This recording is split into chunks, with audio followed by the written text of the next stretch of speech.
It's playoff time in Tennessee. Welcome to the Six Rivers Media Sports Huddle. I'm your sports editor, JD Vaughn. Joining me as always, Jeff Birchfield, Andrew Smith, Brian Woodson. We've got a lot to dive into this week because on Friday night, the field across the state of Tennessee will cut in half. And it will continue to cut in half each week until we have a state champion. We'll get to that in a minute, but first, a word from our loyal sponsor, Lazy J Farms Old Fashioned Butcher Shop. Lazy J Farms has been raising the finest cattle and all-natural pork for 3 generations on the family farm in Fall Branch. Their blonde Aquitaine herd offers a leaner, healthier, and more tasteful beef. And the butcher shop is local, farm to table, and 100% authentic. This is the way your grandfather shopped for me, with steaks cut to order, quality assured, and ready to ship to your door. Open Thursday through Saturday on Bloomingdale Road in Kingsport. Come see us. Well, you've heard it before. Offense sells tickets, defense wins championships, and come playoff time, that's usually true. This past Friday, we had kind of a good intro to the playoffs, kind of an opening ceremony, if you will, at William B. Green Jr. Stadium in Johnson City. Dobbins Bennett gets the win over Science Hill 18-12. Jeff and I were there. Jeff, were you surprised at all by this? Yeah, I was a little bit surprised. Science Hill's been really impressive this season. I think they were favorite, going into the game by most. And of course, some of the Dobbins Bennett kids took that as a chip on their shoulder, and also, they were able to come out with a big win. Of course, Science Hill was able to move the ball up and down the field, but just wasn't able to capitalize on some scoring opportunities and end up ultimately hurting them in the, final result. Aiden Perry, of course, cracks the century mark on the ground. That's obviously not unusual for Science Hill, but what was unusual was Dobbins Bennett seems like they focused on taking away Baylor necessary. Yeah, Baylor had hurt them the year before when Science Hill beat them in overtime, so when they did try the Wildcat just a few times, Dobbins Bennett had a good game plan, for that, obviously. And then DB had some really good runs, particularly Tegan Bagley. He didn't have a ton of yards, but he did have 2 crucial touchdowns, and they were able, like I said, come away with a little bit of a surprising win, I think, for most people. 2 of the plays that stand out to me on defense is one in the first half. Jalen Thomas gets a 4th down stop. He undercuts Baylor necessary and for a 3-yard loss. And of course, his younger yet taller brother, Tyree, with 11 tackles, 4 for loss, 4 sacks. He had a 4th down sack and a 3rd down sack in the 4th quarter. The 3rd down sack, of course, stopping Science Hill's final drive. Back to defense wins championships. Dobbins Bennett able to run out the rest of the clock. Austin Sykes with a critical completion on 3rd down and then keeps for another 1st down. Victory formation, game over.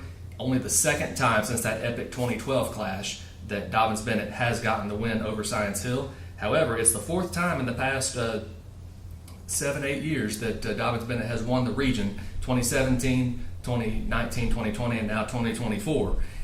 So just an incredible win for Dobbins Bennett. They have a rematch for the first round, a Farragut team that they beat 27-20 to open the season. We'll talk about that in a minute, and we'll talk about Science Hill and Cleveland in just a minute.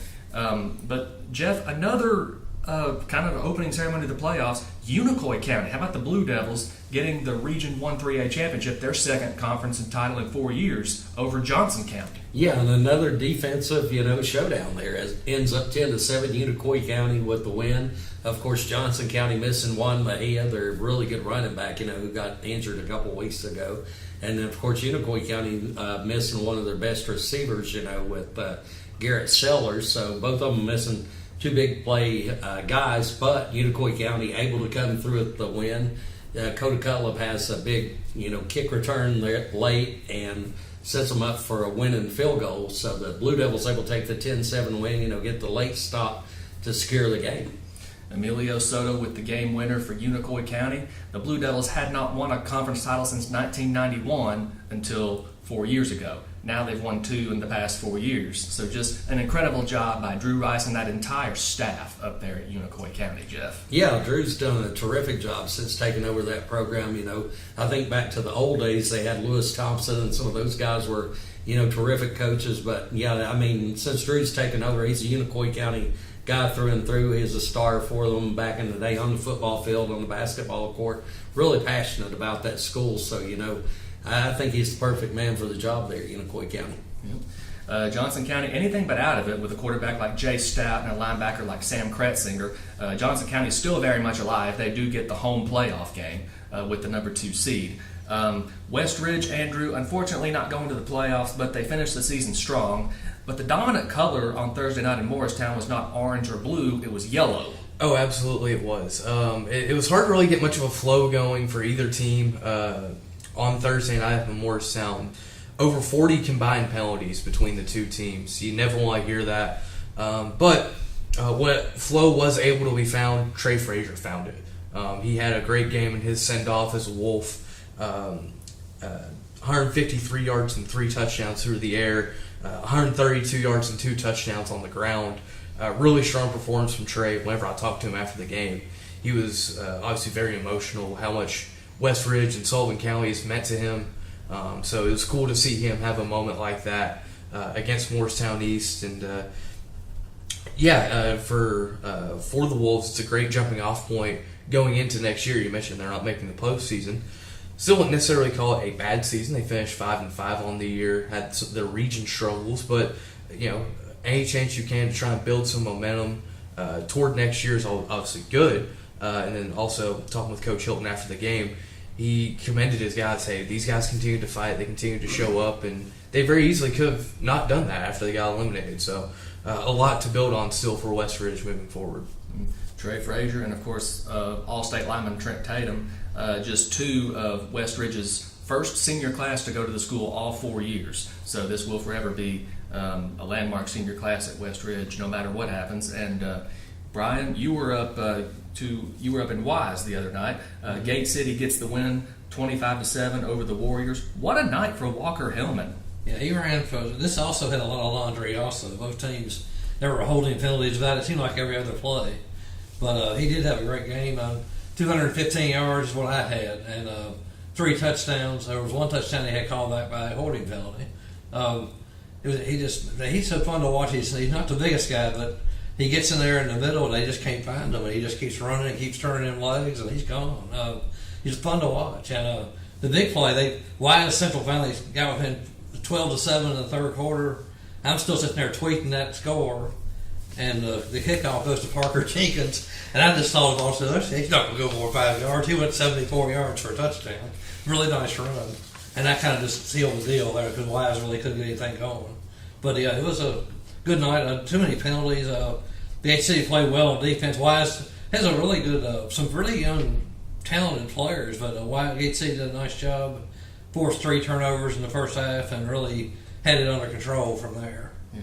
So obviously big in terms of playoff position for Gate City. Mm-hmm. Wise Central, of course, breaking in their first-year coach still, but just a big win by the Warriors on the road, or the Blue Devils, I should say. Yeah. Warriors, of course, being Wise Central. But speaking of going on the road, Andrew, Cherokee and Cloudland in 3A, or in 4A rather, and 1A, both of them will be on the road for the first round, but they're going in with some playoff momentum. Cherokee gets the win Friday night, and Cloudland gets the win at Unaka Friday night. Yeah, I'll start with Cherokee since I was in Rogersville. It was just an explosive first quarter for the Chiefs, 24-point for first quarter. Kind of put that one away early. Struggled at times to run the ball, despite the score. Hayden Hook had a couple rushing touchdowns, but maybe yards per carry wasn't super high. But Landon Jeffers had typical Landon Jeffers day, over 200 yards passing, 3 touchdowns. Kind of pedestrian, weird enough to say for a guy like him, but Cherokee did what they had to do. Union County had their struggles throughout the course of the season. We'll talk more about them later, as they still did qualify for the postseason themselves. But good for Cherokee to get some momentum. Only the 6th time they've hit the 7-win mark in school history versus 2019. So a big win for them. And meanwhile, for the Highlanders, it was the Landon Barnett show against Unaka. 234 yards, 3 touchdowns. Just a very successful day running the football for Cloudland, which if Cloudland's going to have success, it's going to be running the football. So big win for them. Unaka was able to throw the ball around a little bit, though. Carm McKay, 3 passing touchdowns. They were really able to kind of find a groove here late in the season, so maybe not going into the postseason are the Rangers, but even for them, able to get a little bit of momentum heading into next year. Yeah. And obviously, this being, like you said, the first winning season for Cherokee since that 2019 season, so pre-COVID we're talking, you have to go back even further than that to find the last time they won 7 games. That was all the way back in 2004. So also the last time they won the conference championship. Just an incredible season by the Cherokee Chiefs. So obviously not a season, not something to take for granted. No, not at all. Not at all. And Jeff, of course, you were at Happy Valley on Thursday night. Happy Valley will be at home for the playoffs, and they closed the regular season kind of fittingly, a shutout win at West Green. Yeah, they won at West Green, like I said, third straight shutout to end the season, so regular season they've had a terrific year on the defensive side of the ball. Of course, they're 7-1 overall, but 58 points is all of Happy Valley's given up all year. Gabe McDougal, the starting quarterback, had an eye injury, so he's there on the sideline. I talked to him a little bit. He should be back, I think, this week. But since he was out of the game, sophomore Lane Parker came in.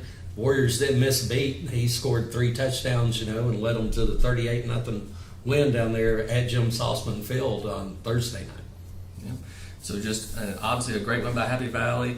7-1 for the regular season. Obviously, they lost 2 games to Hurricane Helene, and like Cloudland lost 2 games to Hurricane Helene. Hampton, of course, all the Carter County teams. A lot of teams in the area kind of in the same boat after Hurricane Helene not playing the full 10-game schedule. 2 teams that obviously did not play a full 10 games played 9: Elizabethton and Greenville. Greenville gets the win. The Devils win Region 1 4A kind of convincingly, 41-7. Maybe the winning, Greenville winning, not so much a surprise, but maybe winning 41-7 kind of caught me off guard a little bit. It was, of course, 27-7 at halftime. The Devils go on to add 2 more touchdowns in the second half. Carson Quillen doing Carson Quillen things, 3 touchdowns, 146 yards. Caden Baugh, of course, what would I expect? He's the son of record-setting passer Cody Baugh. Caden, nearly perfect, 7 of 8 for 121 yards and a touchdown. None of his passes hit the ground. The only pass that he didn't complete was intercepted. Rhett Slagle, 114 yards and a touchdown for Elizabethton. Hits Zach Wallen to get the Cyclones within 13-7, but from there it is all Green Devils, and Greenville rolls to the Region 1 4A championship. Speaking of champions, South Green wins Region 1 2A. They had already clinched it, but they finished perfect in conference play. First time since the Luke Myers era. They get the win over Hampton 35-20, also their first win over Hampton since that same year, 2021. The Bulldogs, Dominic Burleson, rushes for nearly 300 yards, and it's still not enough for Hampton. Although Hampton did everything they needed to do. They controlled the tempo. South Green's offense did not take the field in the first quarter. The problem is Nash Rader got a 99-yard kickoff return, and the Rebels get their first score. Hampton actually took the lead in the third quarter, 20-14, but South Green, behind Jacob Susong, gets 3 unanswered touchdowns, and and the Rebels finish off Hampton and finish off undefeated in the conference play, and they win Region 1 2A. Brian, a couple other games. Tennessee High. They won't be home for the playoffs, but again, they're going in with momentum. They've won 6 in a row. They beat Daniel Boone and Rye Cove. Whew, holy cow, 54-14 over John Burton. Yeah, Tennessee High, this is the same as last year. They won 6 in a row, then they have to go on the road and play Powell. Trent Dowdell had another huge game with 178 yards and 3 touchdowns, and Elijah Plumbar keeps picking it up with 115, and Turner Elliott 7 of 8 for 111 yards. It's hard to do much better than that. So they rolled pretty well. Daniel Boone, of course, had a rough year, but they'll be back. But the Vikings have a tall task ahead of them going to Knox Powell. And then Rye Cove rolled over Burton. Landon Lane, as always, had another huge game, accounted for 192 yards and 5 touchdowns. Will Rollins had a big game, and he's also a key defensive player. And they just keep rolling at Rye Cove, and didn't have much problem with John I. Burton. Are you saying Rye Cove might be the team to beat out of I Cumberland District? believe so, yes. You think so? Maybe? Yeah. I don't know. You never know. But that's a look around the area for Week 11. David Crockett goes to Sevier County to end the regular season. The Smoky Bears, of course, ranked 2nd in the state. And not surprisingly, they do clinch Region 1 5A with a 48-7 win over the Pioneers. Northview Academy clinches the 4th and final playoff spot in Region 1 4A. They get the win at Sullivan East 48-9. Granger and Volunteer, of course, Granger knocked out by that Sullivan East win. Keeling, Relaford, and the Falcons, they just, kind of the theme all year, they kept fighting, but they come up short 49-35. Cosby, I mean, never thought, did we ever think we'd say this? The Cosby Eagles, region champions of 1-1A, they get the win over North Green, 26-14. Both teams, of course, will be home for the playoffs. Thomas Walker, a 49-13 winner over Twin Springs. That's a look around the area for Week 11. We'll be right back with the playoffs and the final week of the regular season in Southwest Virginia right after this. The Lazy J Farms Tailgate Box offers great value all season long. Get 40 pounds of meat for only $116. That's 5 pounds of beef patties and 3 pounds of chicken breasts, 1 pound of thick cut bacon, 3 packs of premium beef hot dogs and 2 packs of Chicago dogs, and 4 pounds of thick cut pork chops, all for $116 at Lazy J Farms Butcher Shop in Kingsport. Visit us online at lazyjbeef.com. As far as Tennessee goes, it's here. Every game from here on out could be the last one for anybody. It was hard to decide on a game of the week this week. We've got 2 intriguing ones up here in Class 6A. Science Hill at home hosting Cleveland for the first time ever. Dobbins-Bennett, of course, a rematch of Week 1 against Farragut. The Indians won that one 27-20. But first, we're going to start with Johnson City and Science Hill hosting Cleveland, a 7-3 Cleveland team. Science Hill, of course, 7-2, and Science Hill's got to put Dobbins-Bennett behind them. Yeah, I expect a big bounce back this week from Science Hill. I think, they've got a veteran coach, obviously, in Stacy Carter, who's, been through this before. I'm sure they'll be strong coming off the loss to Dobbins-Bennett. First thing Science Hill's got to do, we talked about it off camera there, is stop running back Isaiah Davis for Cleveland. He's got over 1,100 yards rushing, and they've got a good quarterback as well in Chase Stevens. Some of the intriguing matchups are the Science Hill offense against the Cleveland defense. Because when I talked to Coach Carter earlier, he was really concerned with A.J. Westfield there on the defensive line. He's 6'2", 280, really a disruptor there. And then David Yancey, their middle linebacker, actually leads them in tackles.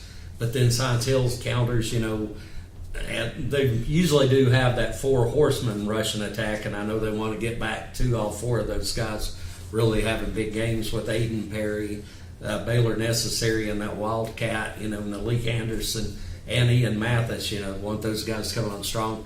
But I think probably Science Hill's best chance of maybe doing some damage against Cleveland. Cleveland's got some injuries in that secondary, so you're hoping maybe for Science Hill's sake that Spencer Taylor can find, Stephen Famoyan and John Gatura, and some of those guys, open there deep in Carter Nelson. Yeah, and Corbin Lazier as well. Yeah, the tight end, I should have mentioned him as well. But and he did find them against Dobbins-Bennett, but just not consistently. Dobbins-Bennett bent but would not break.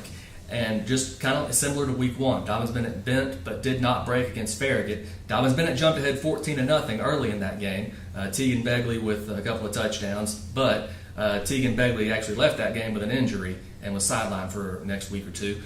He was sidelined for the next week, came back for Week 3 against West Ridge. But obviously the one thing that kept hurting Dobbins-Bennett that night was Robbie Jacobs. He had 5 catches for 140 yards. So from quarterback Corbin Hobson. So the passing game and getting speed on the outside is what got Dobbins-Bennett last time. Collins and Jacobs, they're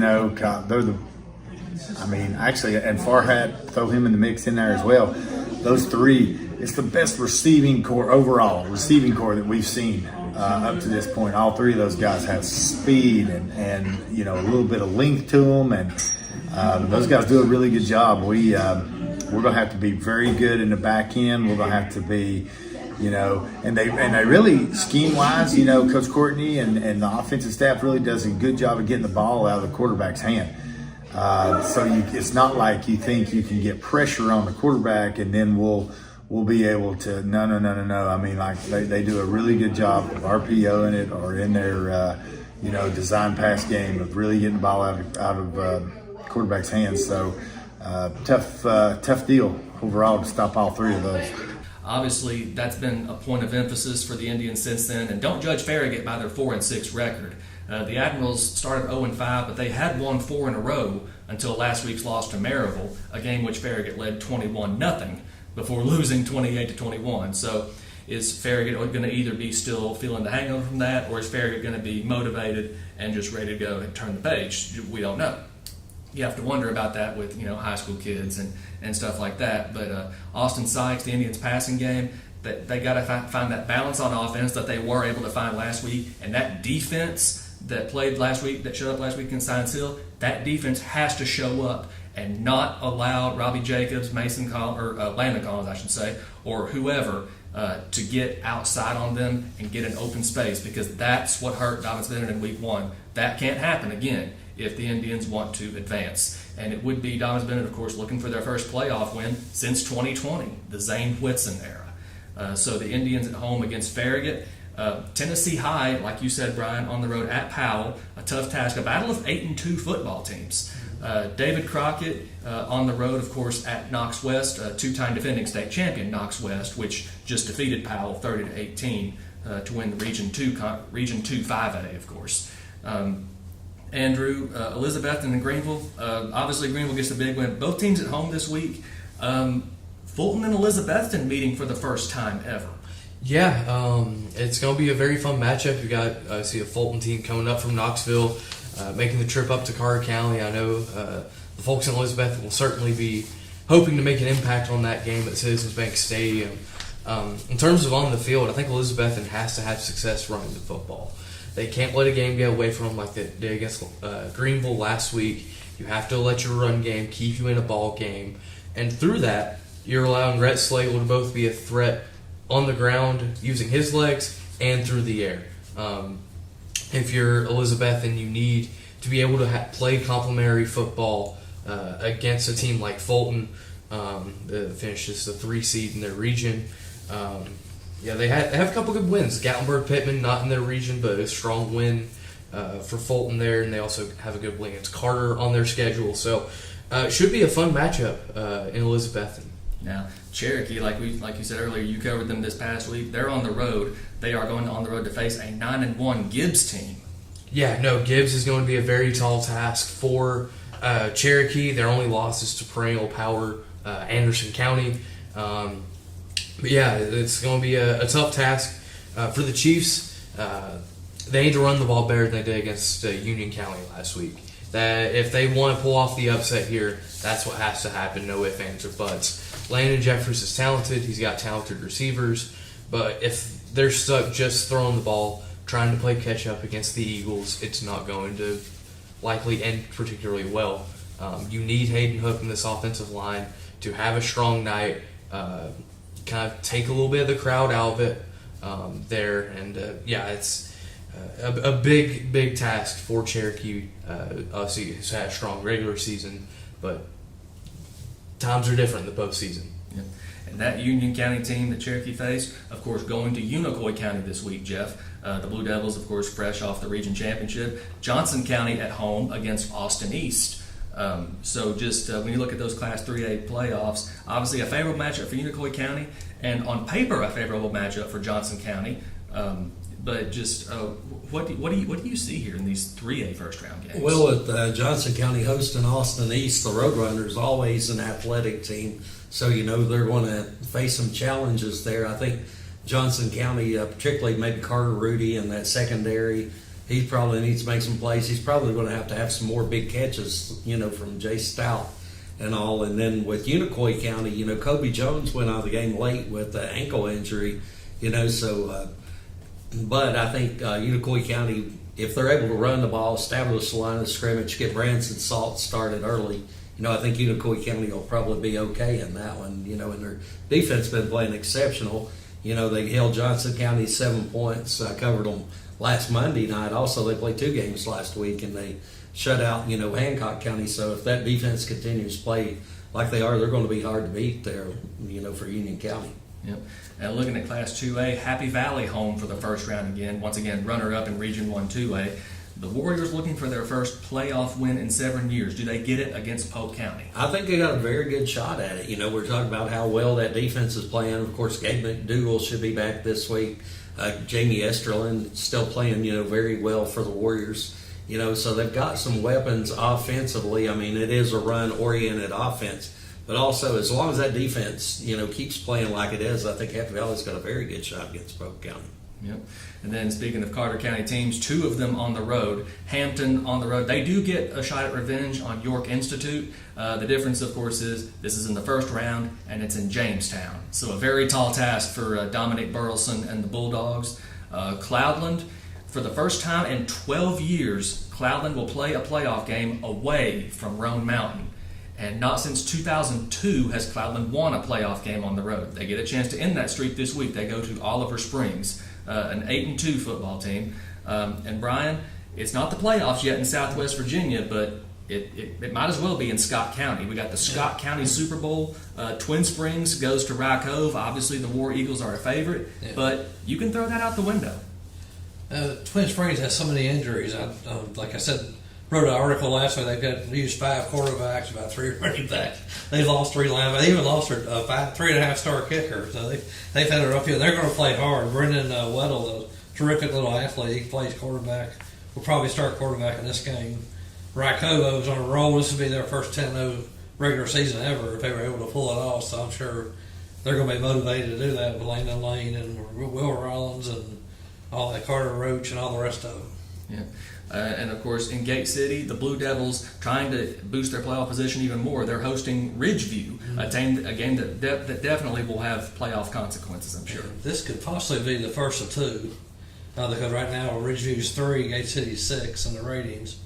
So Gate City, they just keep throwing the ball. Ridgeview's going to throw the ball with Ryan O'Quinn's a terrific quarterback against some good receivers. So Gate City will have to be on the alert in the secondary and try to get some pressure on him. Ridgeview against Gate City just slow down Hillman. The quarterback, Zane Reed's played real well, so you got to watch out for him too. And people like Parker Jenkins stepping up and making plays, and Corey Bird, get him the ball, he can move. So that should be an interesting game. But like I said, next week we might be going to Ridgeview to play them again. But we'll see after this one's over. Yeah. So like you said, a precursor to the playoffs in the VHSL. Of course, the playoffs in the TSSAA get underway this week. Buckle up. It's going to be a fun ride. Enjoy every second of it. Thank you all as always for joining us. Jeff Birchfield, Andrew Smith, Brian Woodson, J.D. Vaughn. Thank you all so much for tuning in. This has been the Six Rivers Media Sports Huddle, episode 12. Thank you once again to Lazy J Farms as well. Lazy J Farms has been raising the finest cattle in all-natural pork for 3 generations. Our blonde Aquitaine herd offers a leaner, healthier, and more tasteful beef that ships from our store directly to your freezer. This is the way your grandfather shot for meat, only now we wrap it, seal it, and send it right to your door. We have plenty of options to pick from, and they're all fresh and natural. Just visit our website at lazyjbeef.com and choose your package. We'll get it straight to you.